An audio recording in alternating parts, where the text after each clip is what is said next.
신앙의 적당주의 삼손의 교훈 말씀 제목입니다. 긴 본문이었습니다.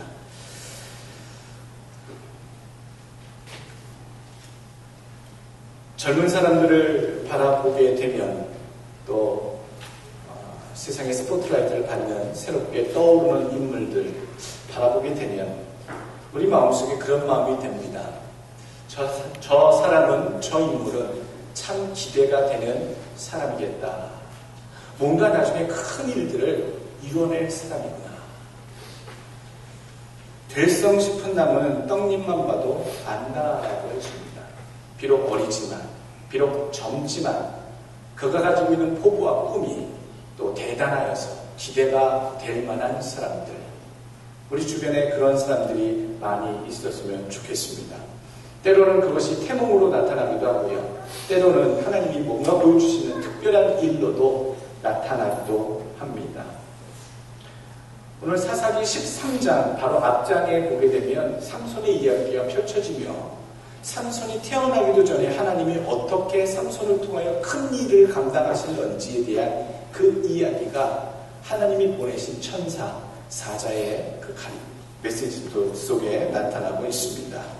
사사기 13장 3절 말씀, 여호와의 사자가 그 여인에게 나타나서 그에게 이르시되 보라, 내가 본래 임신하지 못함으로 출산하지 못하였으나 이제 임신하여 아들을 낳으리니 그러므로 너는 삼과 포도주와 독주를 마시지 말며 어떤 부정한 것도 먹지 말지니라.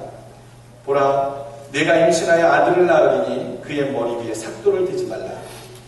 이 아이는 태어나서 나옴으로부터 하나님께 바쳐진 나실인이 됨이라. 그가 블레셋 사람의 손에서 이스라엘을 구원하기 시작하리라 하시니. 삼손이라고 하는 이 아이, 이 인물이 태어날 때에 참 기묘한 일, 태몽을 꾼 것도 아니고요, 놀라운 일, 하나님의 사자, 하나님의 천사가 하나님의 뜻을 그 부모에게 이 아이의 일생 동안에 일어날 하나님의 뜻을, 그 계획을 담아서 이야기해주는 이야기입니다. 본문 내용입니다. 태어나기도 전에 하나님의 계시를 받고 난 성경의 인물이 누가 있을까?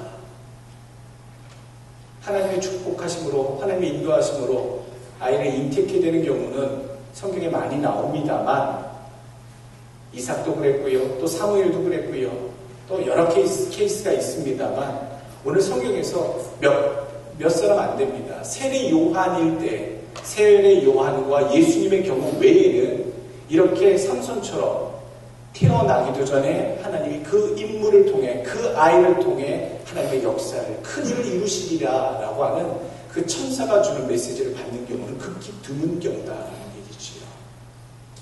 여러분들 태몽 꿔보셨습니까? 우리 여자분들은 태몽 꾸신다고 아기를 임신할 때 그때쯤 되면 그렇게 얘기들 하십니다.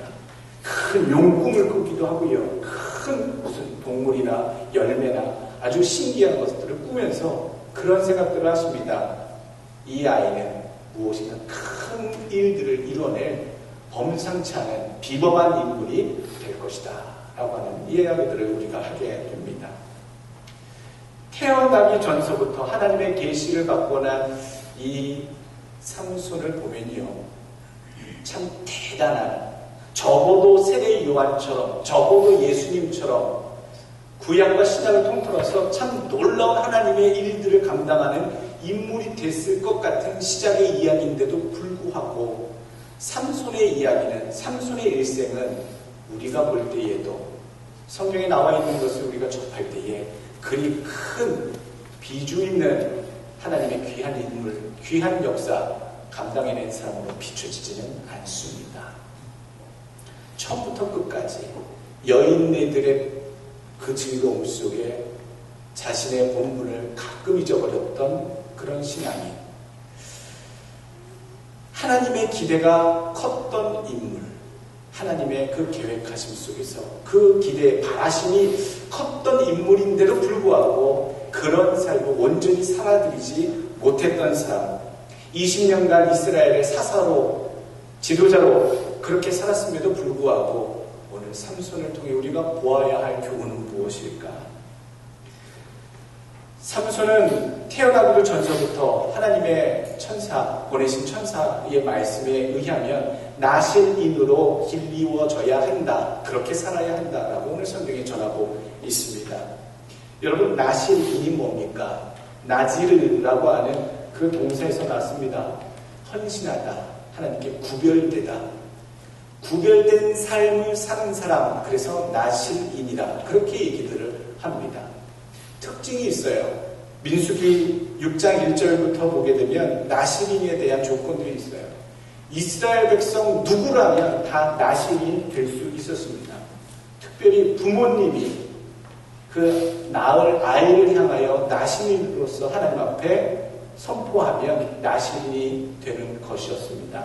또는 오늘 성경에처럼 세례 요한이나 오늘 이 삼손처럼 이 아이가 날 때서부터 하나님으로부터 말미암아 나실인으로 선포되는 경우 나실인으로의 삶을 살아갔어야 하는 것이지요. 30일을 사는 경우도 있고요. 60일을 사는 경우도 있고요. 100일 동안 나실인으로서 그 기간을 사는 경우도 있고요. 어떠한 나실인은 7년 동안 나실인으로 살아가는 경우도 있고요. 때로는 20년 동안 살아가는 나실인도 있었습니다.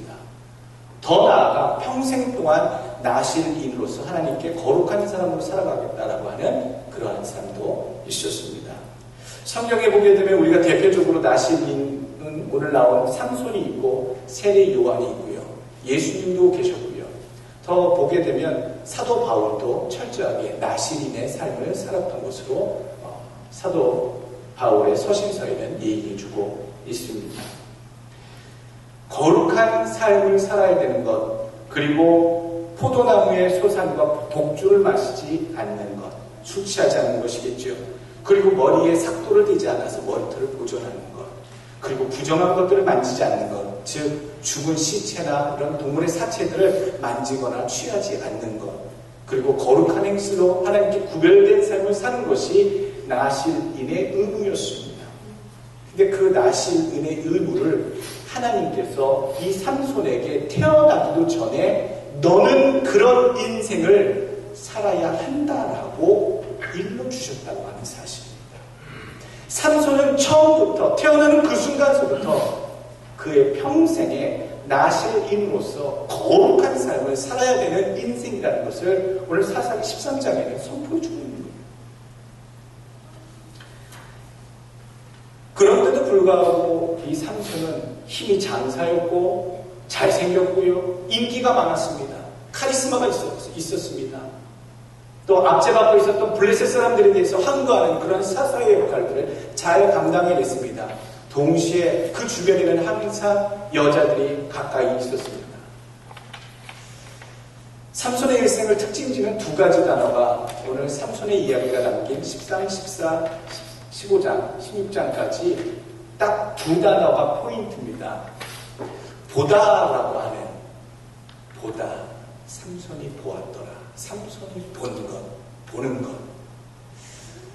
그리고 머리털.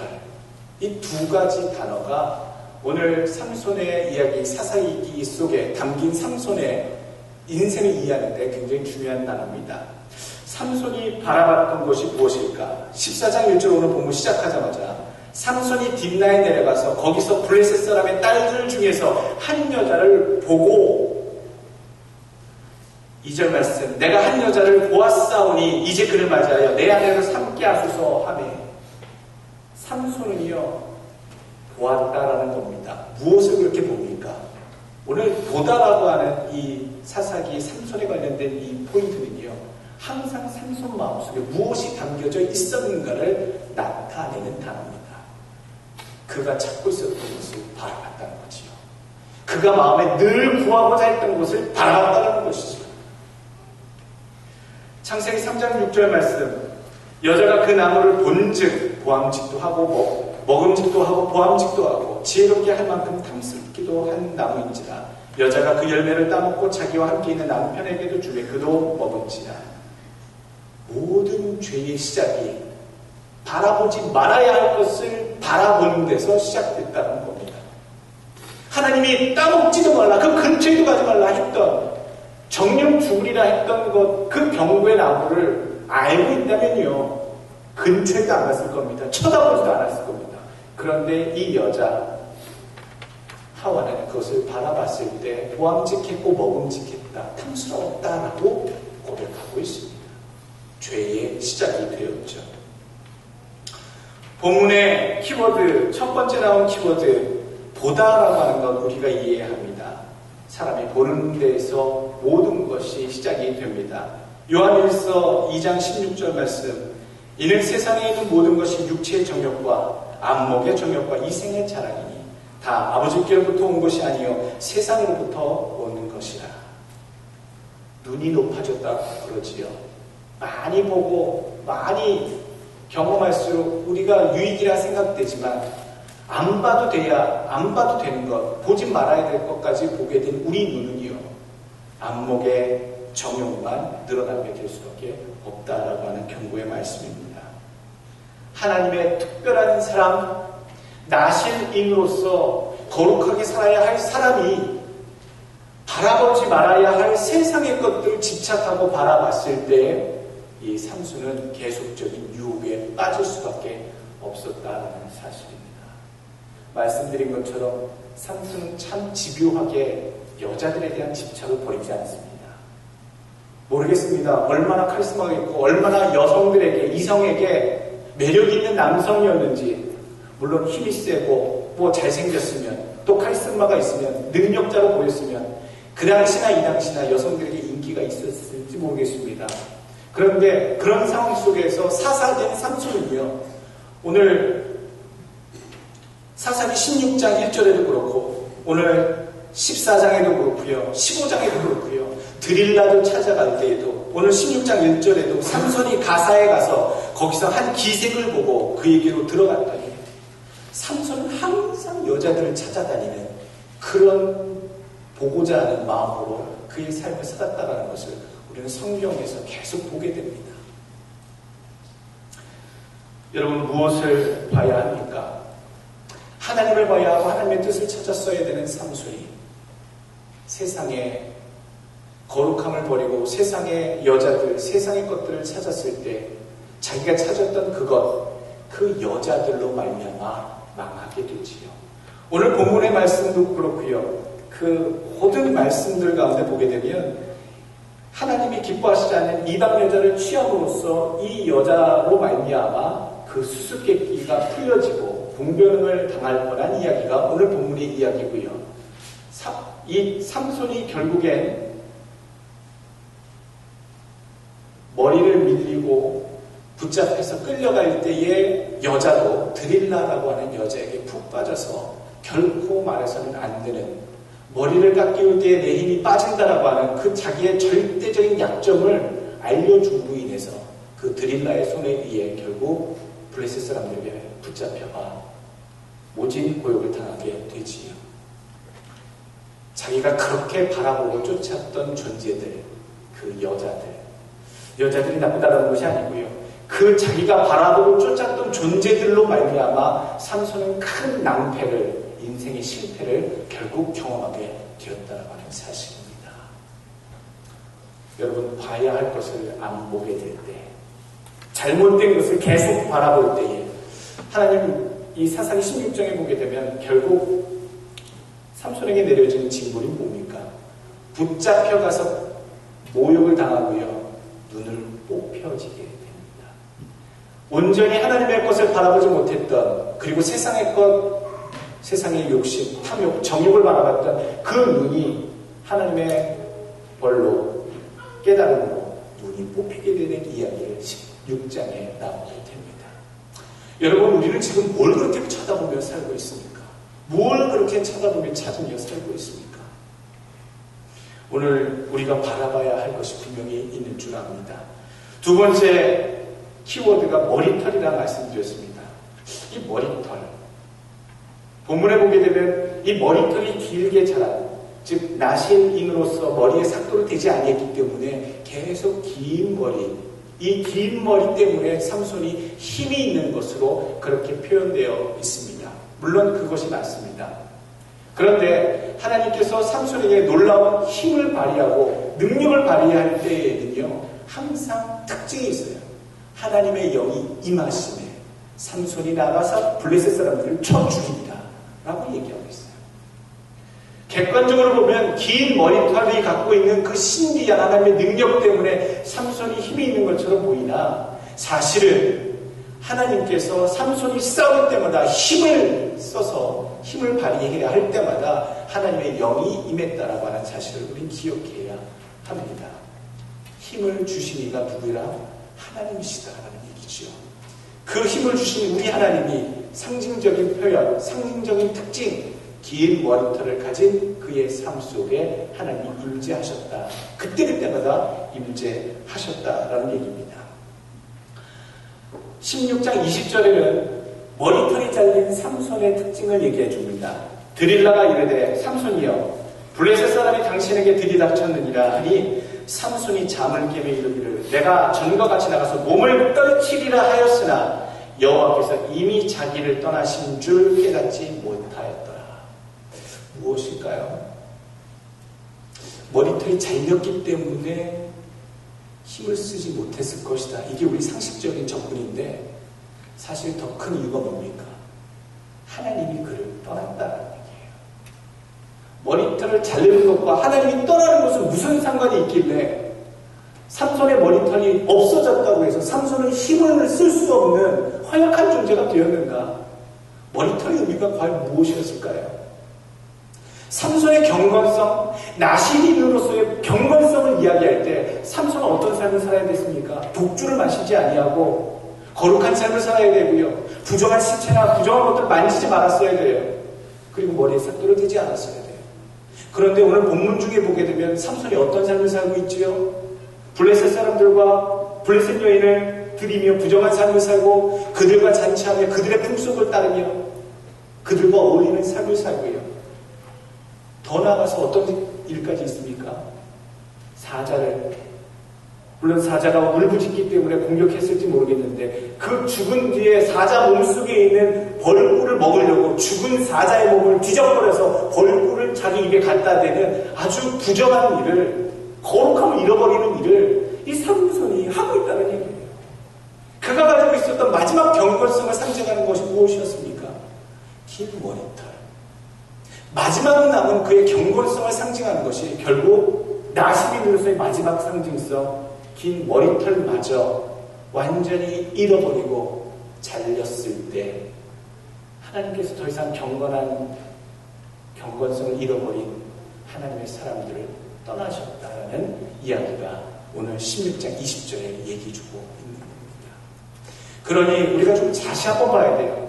삼손이 하나님의 능력을 주시고 힘을 주신 건 머리털을 통해서이다 라고 하는 어떤 그냥 1차적인 그런 뜻이 아니라 하나님이 능력 주시고 힘을 주신 것은 거룩한 삶을 살아가는, 나시린의 삶을 살아가는 거룩한 경건한 백성에게 하나님이 함께 하셨던 증표들을 이었다라는 사실을 우리 그거로 생각해야 된다는 것이죠.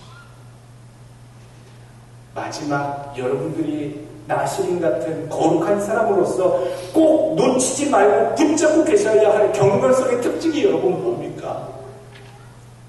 기도하십니까? 온전한 예물을 드리십니까? 예배 때마다 하나님께 나와 경건한 모습으로 하나님께 찬양하고 경배합니까? 하나님의 말씀을 보십니까? 정말로 내게 하나님께서 마지막 너에게 있어서 나를 향한 경건성의 마지막 특징이 무엇이냐 물어보신다면 여러분들은 무엇이라 대답하시겠습니까? 그것마저 잃어버린다면, 그것마저 우리가 하나님 앞에 보여줄 수 없다면, 우리가 하나님 앞에 경건한 백성이 아닌, 더 이상 나시린이 아닌, 하나님의 거룩한 백성이 아닌 이 세상의 사람으로 세상의 도전과 유혹에 넘어지는 삼손처럼 되어질 수밖에 없다라고 하는 사실을 꼭 기억하시길 바랍니다.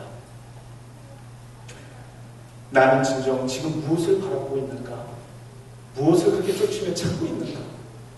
무엇을 그렇게 집착하는가 생각하시고, 두 번째, 내가 끝까지 하나님 앞에 경건성을 지키기 위해서 붙잡아야 할 나의 머리털은 무엇인가를 여러분 생각해 보시길 간절히 원합니다. 오늘 본문을 준비하면서요, 저는 그렇게 생각해 봤습니다. 40년 동안 블레셋 사람들의 압제 속에서 이스라엘 민족이 참 고민과 고난을 당했습니다. 어려움을 당했지요. 보통 하나님께서 지도자들을 세우실 때에는요, 신앙적으로나 인생의 품격이나 인격으로나 참 품성적으로나 존경받을 만한 리더가 될 만한 자들을 세우셨어요. 또 그것이 참 덕스러운 일이라고 우리는 그렇게 생각을 합니다. 그런데 하나님께서 태어나기도 전에 그렇게 계획하셨고 섭리하셨던 그 인물이 이스라엘을 위해서 세워졌는데 어찌하여 삼손 같은 적당히 나시린인 듯 그렇지 않은 듯 거룩한 사람인 듯 그렇지 않은 듯 살아가는 이러한 사람이 이스라엘의 리더, 이스라엘의 사사로 20년 동안 이스라엘을 다스릴 수 있었는가? 여러분 궁금하지 않으십니까? 오히려 본이 될 만한 사람이 세웠더라면 많은 백성들이 그를 쫓아 하나님에 대한 신앙을 회복하고 그를 쫓아 하나님의 백성으로 다시 되돌아올 일이 있었을 텐데, 호세아라는 선지자는요 아주 방탕한 여자를 하나님의 명령하셔서 아내로 데려와서 아내를 삼습니다. 고멜이라고 하는 여자죠. 결혼하고도 나서 세상으로 나가 남편을 버리고 가정을 버리고 타락한 삶을 계속 반복적으로 보여주는 그 여자의 이야기, 호세아서를 보여주고 호세아서는 얘기해주고 있습니다. 교훈이 있지요. 너희는 하나님을 늘 저버리고 남편을 저버리고 세상으로 도망다니는 이 여자와 같이, 고멜과 같이 이스라엘 너희는 늘 하나님 여호와를 경외하는 것을 잊어버리고 반복하기를, 세상으로 도망가기를 반복하는 백성 같도다라고 하는 그 교훈의 의미로 그 고결한 선지자 호세아에게 참 행동이 추악한 여자를 아내로 들여오게 하는 그런 일들을 하나님 보여주십니다. 이스라엘 민족은 사사기 13장 1절 보게 되면 그렇게 얘기합니다. 이스라엘 자손이 다시 여호와 목전에 악을 행하였으므로 여호와께서 그들을 40년 동안 블레셋 사람의 손에 넘기시느니라. 무엇을 얘기합니까? 하나님의 백성임에도 불구하고 때만 되면 세상으로, 때만 되면 기회만 되면 세상으로 그 거룩성을 버리고 타락해버리는 이스라엘 백성, 그 백성들의 삶이 바로 누구의 삶과 같았다? 바로 삼손의 모습처럼 너희가 지금 바라보고 있는 너희 지도자 사사인 삼손이 너희와 똑같은 삶을 지금 살고 있다라고 하는 것을 우리 지금 교훈하는 겁니다. 이제 우리가 바라봐야 될 것이 분명히 정해졌습니다. 우리가 무엇을 바라봐야 합니까? 민수기 21장 9절 보게 되면 죄악을 저지르고 하나님께 불평을 저질렀던 불뱀을 물린 그 백성들에게 모세가 노뱀을 만들어 달아 장대에 올렸을 때에 노뱀을 바라본 즉 살더라라고 얘기합니다. 바라봐야 사는 게 있습니다. 그것을 바라보지 않으면 죽을 수밖에 없는 상황이 있습니다. 여러분 살아가시면서 뭘 그렇게 바라보고 계시냐고 자꾸 물어봤습니다. 무엇에 그렇게 우리의 눈이 가고 집착하게 되냐고 물어봤습니다. 바라봐야 할 것이 있다면요, 우리는 하나님의 능력을 바라봐야 되고요, 우리는 하나님의 은혜를 바라봐야 하고요, 우리는 하나님의 사랑을 쳐다봐야 합니다. 그리고 예수 그리스도의 십자가를 바라보는 삶이 되어야 합니다. 마태복음 1장 23절 보라, 처녀가 잉태하여 아들을 낳을 것이요 그 이름은 임마누엘이라 하리라 하셨으니 이를 번역한즉 하나님이 우리와 함께 계시다 하니라. 오실 예수님을 바라봐야 합니다. 보라. 요한복음 1장 29절 말씀, 요한이 예수께서 자기에게 나오심을 보고 이르되 보라, 세상 죄를 지고 가는 하나님의 어린 양이로다. 우리 죄를 위하여 십자가에 달리신 예수를 바라봐야 합니다. 고린도후서 6장 2절 말씀, 내가 은혜 베풀 때에 너에게 듣고 구원의 날에 너를 도왔다 하셨으니 보라, 지금은 은혜 받을 만한 때요 보라, 지금은 구원의 날이로다. 지금을 봐야 됩니다. 내가 예수 그리스도를 온전히 좇아야 되는 삶을 살아야 되는 지금 나의 삶을 봐야 합니다. 은혜를 받아야 하는 때. 히브리서 12장 2절 말씀, 믿음에 주여 또 온전하게 하시는 이 예수를 바라보자. 여러분, 우리가 바라봐야 할 것이 있다면 오직 예수 그리스도가 궁극적인 우리의 목표가 되어야 될 줄 믿습니다. 교훈을 정리하겠습니다. 하나님의 기대를 받는 백성답게, 그 기대를 저버리지 않는 백성답게 그렇게 살길 원합니다. 두 번째로는 거룩함을 잃어버리지 않기를 여러분 힘쓰시길 바랍니다. 세 번째로는 적당하게 예수 믿으려고 하지 마시고 참 그리스도인답게 사시길 원합니다. 마지막으로는 세상에 있는 자꾸 자기의 안목의 정욕을 채우려고 하는 그 눈을 돌려 여러분 정말로 예수 그리스도, 우리 하나님의 능력, 우리 하나님의 은혜 주신 사랑, 예수의 십자가만 바라보고 살 수 있는 여러분들 되시길 간절히 축원합니다.